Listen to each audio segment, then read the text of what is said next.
What's up, everyone? Welcome to Power Play with CJ Prospect Profile. So we're going to focus in on William Carrier of the Cape Breton Screaming Eagles, who is eligible for the upcoming 2013 draft. He turned 18 in December, so he's a late 94 birthday, very late, December 20th.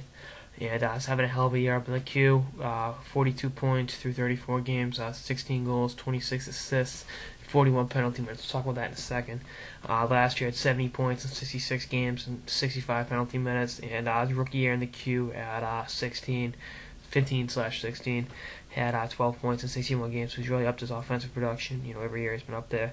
Obviously, the queue has that reputation of being a high-scoring league, and rightfully so.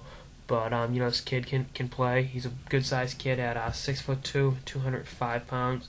Plays a straight-ahead style that is a good, healthy mix of both power and finesse along the lines of, I've heard Max Pacioretty. I think Pacioretty's about 6'3", a little bigger, but Eric Cole's there too. Both Montreal Canadiens, both in the Quebec province.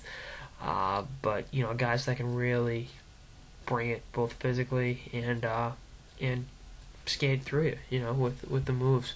And I was also hearing Niederreiter was compared similarly, so I think that's probably something to go off. I know actually Niederreiter's having a good year in the AHL right now, so hopefully in the lockout ends we'll be able to see why he was the fifth overall pick. I wouldn't give up on Niederreiter, but these power forwards that can do it all are really becoming the new norm. Kind of like Dustin Brown's not as big, but it's a similar thing where he can skate around you. It's still in physicality. That's kind of like an X and Y radius. Physicality, finesse, tenacity, finesse, and that's pretty cool. I like finding guys like this, and the Q. Like I said, it's a high-scoring league. Actually, Cape Breton was in the playoffs last year. He had 6 points in 4 playoff games, as I got swept. But Cape Breton has given the league the number 1 overall pick before with Marc-Andre Fleury. So there's good track record there. They've been up and down in the meantime, but still a hell of a player here in Carrier, and I think the Q is beginning to produce more pro style. I mean, it was always kind of like your first line players came out of the Q.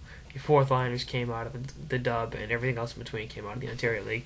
That's not necessarily the case anymore because you're finding good role players that play up there. And I don't know if he'll be necessarily a 30, 40 goal scorer, but I think worst case scenario he'll be a very good second or third line forward that can definitely help you in a number of different ways because of his versatility and because of the number of different ways he can approach a situation in game, which is pretty cool to see.